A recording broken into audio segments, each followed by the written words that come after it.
Alléluia, Amen. Amen. Alléluia, Amen. Le Seigneur est merveilleux. Notre Seigneur est vivant. Notre Seigneur est Dieu. Merci beaucoup pour le Seigneur. Éternel des armées, nous venons devant toi en ce jour merveilleux pour glorifier encore ton nom. Seigneur notre Dieu, il n'y a que toi qui donne la vie. Amen. Aujourd'hui, Seigneur, nous sommes encore là devant ta face pour, oh Seigneur, mon roi, amener la parole de vie. Parce que toi, tu es la vie. Tu l'as dit, je suis la vie, je suis la résurrection. Amen. Merci, Seigneur Jésus, en ce jour merveilleux. Papa, tout ce que je demande, la demande que je place devant ton trône, et qu'aujourd'hui, Seigneur, la parole qui va sortir de ma bouche puisse, oh Seigneur, mon roi, ouvrir le cœur de tes enfants. Amen. Qu'il puisse apporter la vie que toi, tu nous as donnée. Amen. Que chaque parole, Seigneur, qui sortira de ma bouche, puisse, oh Seigneur, délivrer ceux qui sont encore sous l'emprise de l'ennemi. Alléluia. Qu'il puisse les amener à la vie. Que ceux qui ont perdu puissent retrouver. Que ceux qui sont tombés puissent être relevés. Amen. Seigneur, sois béni parce que tu es merveilleux. Merci beaucoup, Seigneur Jésus, notre Dieu. Nous allons parler aujourd'hui d'un sujet très intéressant. Très intéressant parce que il va nous ouvrir les yeux sur beaucoup d'aspects de la vie chrétienne, de la vie de Dieu, la vie selon Dieu. Nous allons parler de la grâce. La grâce est une faveur imméritée. Alléluia. Une grâce imméritée, qu'est-ce que ça veut dire?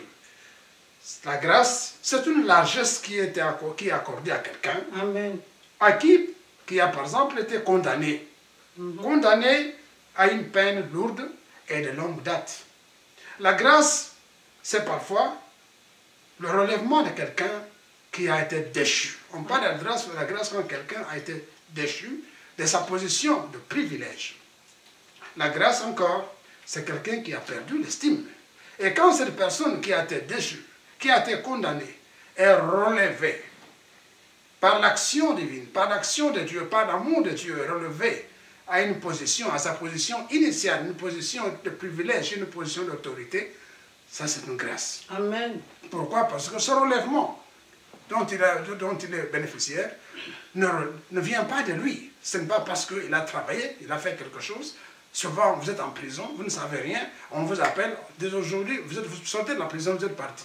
Mais on m'avait dit que je resterais pendant 20 ans. Mais non, tu es sorti de la prison. Ça, c'est une grâce. Amen. On t'a gracié. Donc, le relèvement dont il s'agit, c'est simplement issu de la bienveillance de Dieu. La bienveillance de Dieu, c'est issu de la miséricorde divine. Amen. Voilà pourquoi, aujourd'hui, nous allons parler de cette grâce que nous avons reçue par Jésus-Christ. C'est pourquoi, si vous ne le savez pas, bien-aimés, sachez qu'en Christ, nous avons eu la vie. Mais en Christ, nous avons été relevés. C'est pourquoi, ma soeur, mon frère, là où tu te trouves, je te dis qu'au nom de Jésus-Christ, au son de ma voix, tu es relevé de toute situation dans laquelle tu as été trouvé. Que ce soit en prison. Tu as été peut-être, on t'a dit que tu n'auras plus jamais de travail, mais je te dis aujourd'hui, à cause du nom de Jésus-Christ, à cause de la miséricorde de la croix, tu es relevé. Amen. Tu sors de là où on t'a pris, t'a mis, de cette prison qui ne dit pas son nom. Tu sors de là-bas, au nom de Jésus. Amen. On t'a peut-être condamné à la stérilité. Aujourd'hui, je te dis, à cause de la miséricorde de la croix, tu sors de là-bas. Ton womb est ouvert, ton ventre est ouvert, et dès maintenant, dès que je parle, c'est fini. C'est fini. La stérilité est terminée dans ta vie. Gloire à Jésus. Gloire à Jésus. Gloire à Jésus. Le Seigneur te décharge de toutes les chaînes dans lesquelles on t'a mis. Si dans ta maison, dans ta famille, on dit qu'on ne vit que 20 ou 40 ans, aujourd'hui, je te dis, je te décharge de cette condamnation. Amen. Tu vivras, tu accompliras les jours que Dieu t'a donnés. Amen. Au nom puissant de Jésus-Christ. Je reçois au nom de Jésus. Nous parlons donc de la grâce, une faveur imméritée. Nous allons parler de deux personnes dans la parole de Dieu qui ont connu cette faveur imméritée. La première personne dont nous allons parler, c'est Simon. Simon qui était apôtre de Jésus. Simon, appelé Simon-Pierre ou Céphas, c'est un homme qui était originaire de Bethsaïda. Il a quitté Bethsaïda et il va vivre à Capernaum. Tous les deux, Bethsaïda et Capernaum sont deux villages issus au bord du lac du lac de Galilée. La mer de Galilée, comme on l'appelait communément. Et pourquoi est-ce qu'il s'est installé là-bas? C'est pour la pêche. Simon était marié. Il avait une femme. Sa belle-mère habitait aussi avec lui. Et Simon avait une entreprise de pêche. Il avait son bateau, il avait ses filets. Et cette entreprise, il a mené en conjugaison avec Jean et James, Jacques, qui étaient des enfants de Zébédée. Ils étaient donc tous en association et travaillaient ensemble. Et Simon, quand il s'agit, quant à sa personnalité, c'était un homme très franc. C'était un homme qui était très courageux. Un homme franc, un homme décisif. Il avait beaucoup de dignité, beaucoup d'autorité, mais il était aussi impulsif. Amen. Il était impulsif, parfois brusque. C'était un homme qui était vraiment très fort et quand il prenait une décision, il ne permettait à personne de la changer. Il va rencontrer le Seigneur et quand il rencontre le Seigneur, c'est à l'issue d'un miracle qu'il avait opéré pour lui, le Seigneur plus tard va changer son nom. Pourquoi est-ce que le Seigneur a changé le nom de Simon?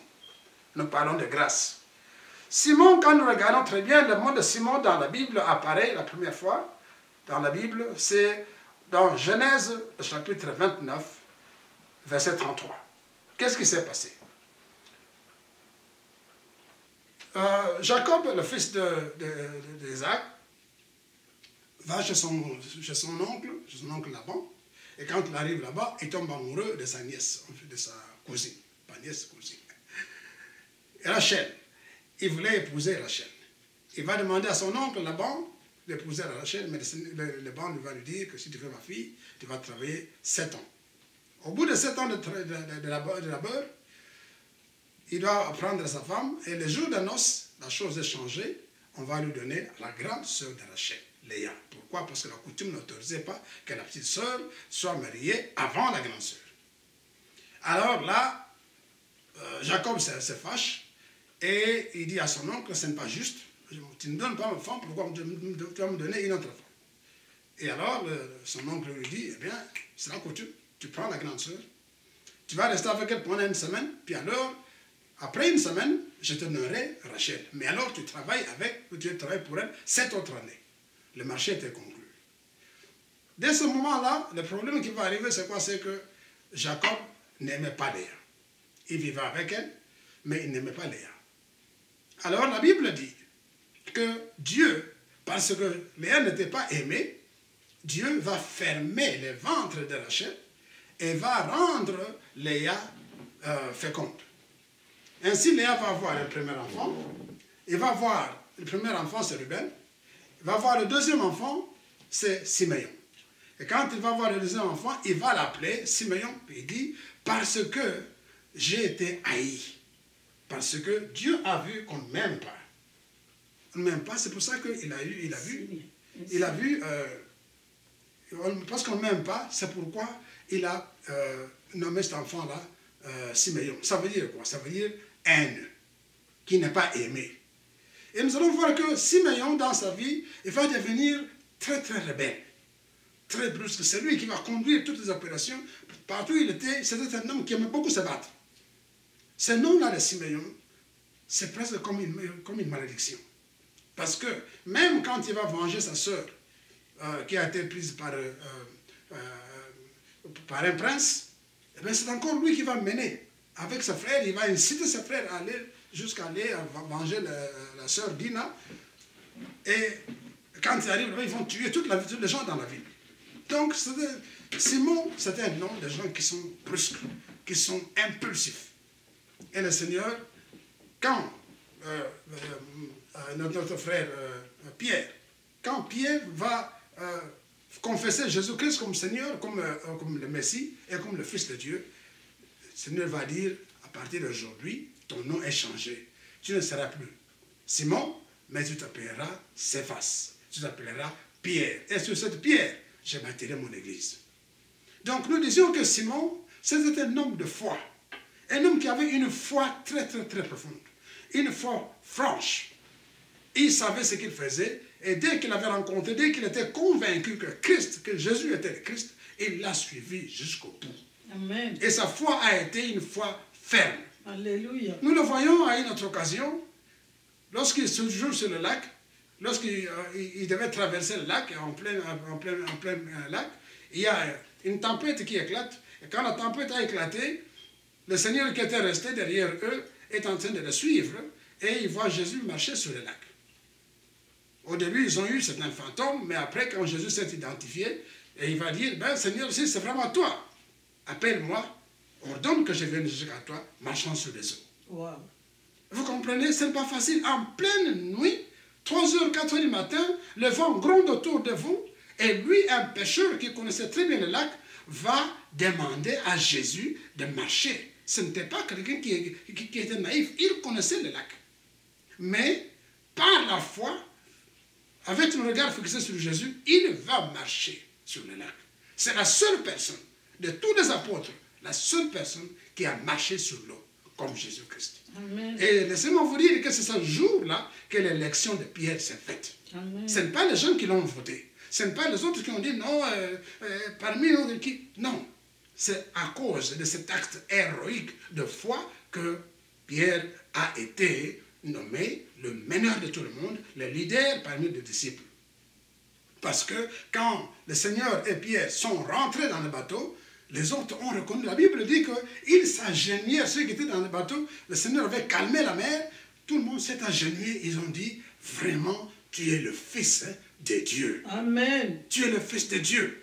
Alléluia. Et Pierre a marché avec lui à l'aller comme au retour, vous comprenez? Amen. C'est un homme qui était devenu spécial. Alléluia. Nous voyons la foi de Pierre encore comment? À la mort. À la mort, quand il est mort, Jésus était déjà mort et ressuscité, et Pierre à Rome sera arrêté, on va le crucifier.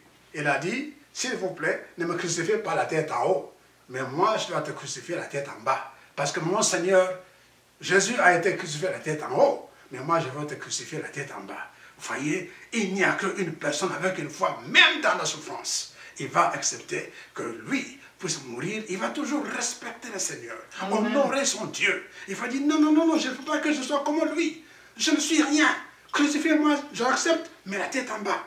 Amen. Donc, voyez-vous, c'est une personne qui est devenue une personne extraordinaire. Tout ça à cause de quoi? De la foi. Amen. Même après qu'il a trahi le Seigneur. Voyez-vous, Pierre a trahi Dieu. Judas a trahi Jésus. Tous les deux ont fait la même action. Mais quand vous regardez très bien, Pierre, après avoir trahi Jésus, s'est repenti. Amen. Il a pleuré. Alléluia. Il a pleuré, il a pleuré abondamment. Mais Judas a trahi aussi le Seigneur, il a vendu le Seigneur. Après, il a dit, c'est trop fort. Même si je faisais n'importe quoi, même Dieu ne peut pas me pardonner. Alors, qu'est-ce qu'il fait? Il va se prendre, il va mettre fin à sa vie. Donc, vous voyez que lui, c'était un homme de foi, il comprend. La faiblesse humaine, c'est vrai, il était faible, mais après, il va se repentir. C'est pourquoi, à la résurrection, lorsque Marie-Madeleine va voir Jésus, va reconnaître Jésus, le Seigneur va lui dire, va dire à mes frères et à Pierre. Il va les nommer, nommément, et à Pierre. Pourquoi? Parce que après que Pierre a pleuré, après qu'il a trahi le Seigneur, ils ne se sont plus vus avec le Seigneur. Jusqu'à ce qu'il est mort et enterré, ils ne se sont plus vus. Mais il va dire à Marie-Madeleine, va dire à Pierre, va dire à mes frères et à Pierre que je suis ressuscité et que je le précède en Galilée. Donc vous voyez, c'est un homme qui était un exemple de foi. Un exemple de foi, bien que faible, bien que tous, mais c'est un homme qui a tenu. Sa foi a été tenace. Tout ça, c'est quoi? C'est une grâce. La maison de Pierre à Capernaum va devenir le centre, va devenir le quartier général de Jésus-Christ. C'est à partir de Capernaum. Après que le Seigneur a été chassé, vraiment chassé de Nazareth, où il a grandi, il va venir s'installer à Capernaum. Et quand il s'est installé à Capernaum, c'est à partir de là-bas que Christ va faire tout ce qu'il a fait, tous les miracles qu'il a fait, tout. C'est de là-bas qu'il va partir. Même quand il partait en Judée, il va rentrer en Galilée. Sa base, c'était où? Capernaum. C'était une grâce. Pourquoi? À cause de la foi. Et c'est la foi qu'il a démontré. Une foi véritable. Alléluia. Une foi rocheuse. Une foi pure. Et c'est ça qui a fait que Pierre soit réellement élu. Donc vous voyez que la grâce de Dieu, ce n'est pas à cause de ce... Mais Dieu, quand il entre dans votre vie, il change votre vie. Amen. Il vous transforme. Et il fait de vous ce qu'il veut que vous soyez. Pourquoi? Pour que vous puissiez le servir. Pour que vous soyez utile au royaume. Amen. Et Pierre, c'était un homme qui a été un véritable kamikaze. Alléluia. Parce que nous ne voyons pas qu'une fois, malgré sa femme, malgré tout ce qu'il avait, il va abandonner même son travail, il va abandonner son industrie, il va abandonner tout pour suivre Jésus-Christ, pour le servir de tout son cœur. C'est pourquoi c'était un homme qui était dans le précaré. Dans le précaré, c'était toujours lui qui était toujours, même dans les missions les plus difficiles, même quand le Seigneur a été transfiguré, il était toujours avec qui? Pierre, Jacques et Jean. Donc vous voyez que ce sont des gens qui sont restés trop près parce que ils étaient vraiment, leur foi était très profonde. Amen. C'est ça, donc c'est une grâce, c'est une faveur imméritée. C'est pas qu'il a fait quelque chose, c'est pas qu'il a donné l'argent à Jésus, c'est pas qu'il a fait quoi, mais à cause de la foi qu'il avait eue en Christ. Le Seigneur l'a élu et il a été un homme sur qui il pouvait changer, il pouvait compter, un homme qui a fait de grandes choses. La deuxième personne dont nous allons parler aujourd'hui, toujours dans le domaine de la foi, c'est Marie-Madeleine, Marie de Béthanie ou Marie de Magdala. C'est toujours la même personne. Marie-Madeleine, comme nous savons, c'était une grande femme, ce que nous connaissons d'elle, c'est une pécheresse, parce que dans Luc 7, on parle d'elle comme une femme pécheresse. Mais c'est une femme qui aussi, malgré tout ce qu'elle a été, sa vie qui a été, le diable a tout fait pour qu'il puisse la changer, la dévier de sa destinée. Et quand elle a vu Jésus, cette femme s'est donnée directement à Christ. Et c'est ainsi que Christ va finir par faire quoi? La délivrer. La Bible dit qu'elle a été délivrée de 7 démons. Alléluia. Le diable a voulu le détourner de la mission que Dieu lui a donnée. Il a voulu la détourner. C'est comme ça que quand Marie-Madeleine a été délivrée de ces démons, elle va aller à Jésus. C'est la femme que nous voyons qui va venir avec un albâtre, avec un parfum très précieux. On dit de ce parfum, quand il est arrivé dans la maison de Simon le lépreux, eh bien, qu'est-ce que Judas a dit? Mais ce parfum, c'est un parfum qui coûte plus de 300 deniers. Donc un parfum qui coûtait très très cher. Au-delà de 400-500 $. C'est un parfum très très très sérieux. Donc vous voyez que c'est une femme qui a compris qui était Jésus. Amen. Qui a vraiment compris la personne de Jésus, qui a cru en Jésus. Amen. Et dès ce moment-là, nous allons voir que Marie-Madeleine est toujours avec Jésus. Alléluia. Il ne quittera jamais le Seigneur jusqu'à la tombe. Même quand il va arriver à la tombe, c'est elle qui va chercher à voir, il ne va pas avoir peur des Romains, il ne va pas avoir peur de qui que ce soit, mais c'est elle qui va aller jusqu'à la tombe pour aller encore embaumer le corps de Christ. Amen. Mais il y a une chose qui est très particulière, c'est lorsque Marie, donc, qui habitait Béthanie.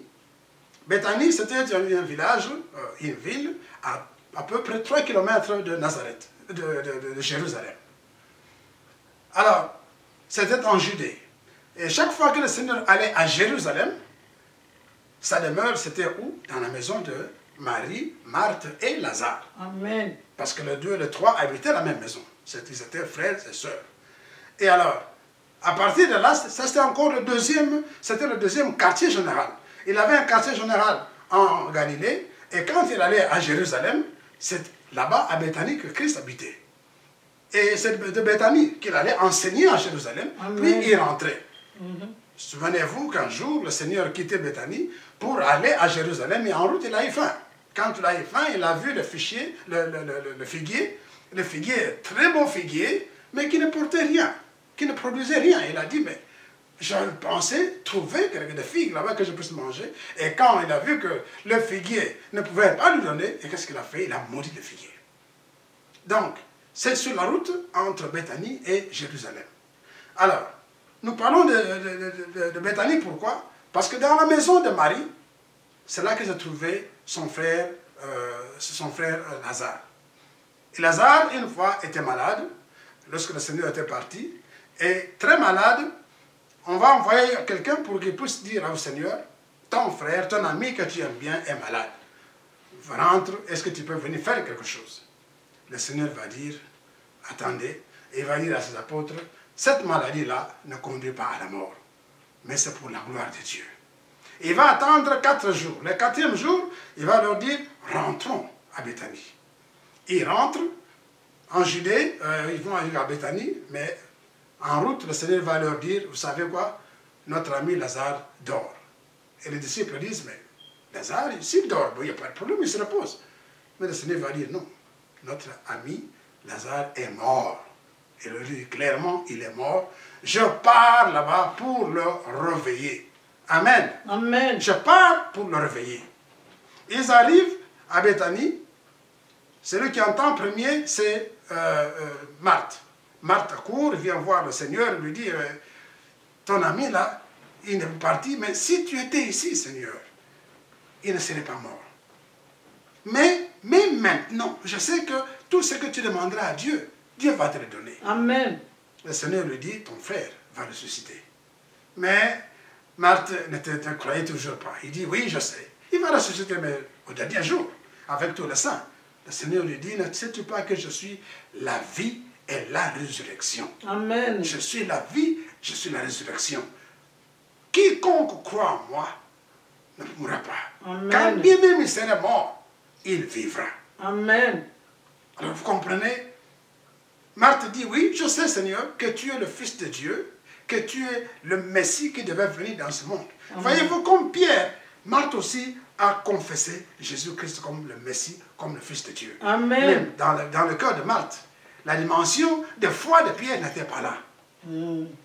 Marthe va courir, va aller donner la nouvelle à qui? À Marie, pour dire, Marie, tu sais quoi? Le Seigneur est arrivé, il est là. La Bible dit que Marie était dans la maison. Voyez-vous, quelqu'un qui a perdu sa soeur, qui a perdu son frère. Alors, elle va sauter, elle va se lever d'un bond. Et quand elle s'est levée, elle va courir vers là où était Jésus. Et le juif disait, mais elle va aller à la tombe pour pleurer. Mais ce n'était pas pour ça. Elle était partie voir le Christ, parce qu'elle a entendu que le Christ était venu. Marie court, elle vient vers Jésus. Quand elle arrive, qu'est-ce qui se passe? Marie tombe aux pieds de Jésus. Amen. Et il lui dit, Seigneur, si tu étais ici, mon frère ne serait pas mort. Alléluia. Elle commence à pleurer. Voyez-vous, Marie comme Marthe ont dit tous les deux, mot à mot, la même chose. La même chose. Parce qu'au verset 11 et au verset 27, la même chose. Tous les deux ont dit la même chose. Non, au verset 32. Marie, comme Marthe, ont dit la même chose, mais la manière dont Marie l'a dit, elle n'a même pas donné d'autres raisons, elle n'a même pas donné une autre... elle n'a pas encore dit de choses pour expliquer quoi que ce soit, mais elle a dit simplement, Seigneur, si tu étais ici, mon frère ne serait pas mort. Mais la manière dont il a dit était tellement profonde que la Bible dit que le Seigneur frémit. Amen. Il frémit. Alléluia. Pour faire frémir Dieu, il faut que ce soit une foi. Oh. Il faut qu'il puisse toucher son cœur. Alléluia. Il faut qu'il puisse faire que le ciel se sente obligé de faire quelque chose. Et le Seigneur, la Bible dit qu'il pleura. Et il a pleuré non pas parce que il avait peur. Non, il avait dit, je pars le réveiller. Amen. Il était venu parce qu'il a dit, je suis la résurrection, je viens le réveiller. Mais la manière dont Marie a dit ça, et quand elle a pleuré, Jésus ne s'est pas retenu. Amen. C'est pour ça qu'il a dit, où est-ce que vous l'avez mis? Montrez-moi là où vous l'avez mis. Gloire à Jésus. Il dit, ok, on y va, on y va. Et quand ils sont arrivés, il a dit, roulez la pierre. Et vous voyez que Marthe, malgré tout ce qu'il avait dit comme déclaration, mon frère, ma soeur, tu es là, tu dis chaque jour, Seigneur Jésus, tu es ressuscité, tu es puissant. Mais est-ce que tu crois réellement en Jésus? Est-ce que tu crois réellement dans le sacrifice qu'il a consenti pour toi, pour moi? Est-ce que tu crois réellement qu'il t'a racheté? Parce que beaucoup de fois, nous disons Seigneur Jésus, mais en même temps, nous croyons dans des faussetés, dans beaucoup d'histoires. On te dit, tu sais, ton oncle a fait ça. Pourtant, tu as Jésus en toi. Et tu commences à avoir peur. Ah, je dois entrer en jeûne de vie de 10 jours. Il faut combien de livres? Mais Jésus-Christ est mort pour toi. Tu l'as reçu. Il t'a donné l'autorité. Il dit, je t'ai donné l'autorité, le pouvoir de marcher. Tu vas dire, non, non, j'ai peur. Il faut que j'aille chez quelqu'un qui puisse me délivrer. Mais non, Jésus t'a donné l'autorité. Amen. Marthe était là aussi. Lorsque Jésus a dit, roulez la pierre. Il a dit, Seigneur, Seigneur, Seigneur, mais ça fait 4 jours qu'il est mort. Il sent déjà. Le Seigneur lui a dit, ne t'ai-je pas dit que si tu crois, tu verras la gloire de Dieu. Jésus ne fuira pas mon frère. Marthe a fui son frère parce il commençait à sentir. Il a fui l'odeur de corps qui commençait à se décomposer. Mais Jésus était là devant la tombe. Amen. Pendant que tout le monde se cachait le nez, pendant que tout le monde fouillait, Jésus était là debout. Alléluia. Il a dit, je suis la résurrection et la vie. Amen. Je suis venu pour donner la vie. Ce corps-là, même s'il entre en putréfaction, je suis là. Ce corps va sortir. Amen. Alléluia. Et il a dit, Lazare, sors. Alléluia. Il a appelé Lazare. Et Lazare est sorti. La Bible dit qu'il est sorti et d'éviter devant la tombe, mais il ne pouvait pas avancer parce qu'il avait des bandeaux. Il était lié. Il était lié dans les bandeaux. Il a dit alors de lier-le et laissez-le partir. Mon frère, ma soeur, aujourd'hui je te dis, Jésus-Christ, le ressuscité le troisième jour, tout bandeau qu'on t'a mis dans ta tout bandeau qu'on a mis en toi, lequel on t'a lié, aujourd'hui il se coupe au nom puissant de Jésus-Christ. Quel que soit le bandeau, que ce soit le bandeau de l'infertilité, le chômage, que ce soit le bandeau de la maladie, aujourd'hui il tombe au nom de Jésus-Christ. Au nom de Jésus. Alléluia. Jésus. Merci Seigneur Jésus. Merci Seigneur Jésus. Si on t'a fait asseoir pendant longtemps, on dit que tu ne te relèveras pas. Aujourd'hui, ces bandeaux-là, ces bandelettes-là sont coupées au nom suprême de Jésus. Au nom de Jésus. Merci Jésus. Merci Seigneur. Merci Seigneur Jésus. Merci Seigneur. Bien-aimé, le Seigneur est merveilleux. C'est par la grâce. Amen. La Bible dit que nous sommes sauvés par la grâce au moyen de la foi. La foi, c'est le moyen qui nous amène à la grâce. Amen. La foi, c'est le moyen qui nous amène à vouloir jouir de bien du Seigneur Jésus-Christ. La foi, c'est le moyen qui nous mène à ce que nous puissions entrer dans l'atmosphère de la grâce et jouir de tous les bienfaits de Dieu. Amen. Voilà pourquoi, mon frère, ma soeur, si tu ne connais pas Christ, aujourd'hui, je t'invite à recevoir celui qui est mort pour toi, celui qui a donné sa vie, qui a échangé sa vie. Il a porté nos péchés. Et quand il a porté nos péchés, il nous a donné sa nature. Amen. Sa nature de vie. C'est pour ça qu'il a dit, je suis venu afin que ma brebis ait la vie et qu'il l'ait en abondance.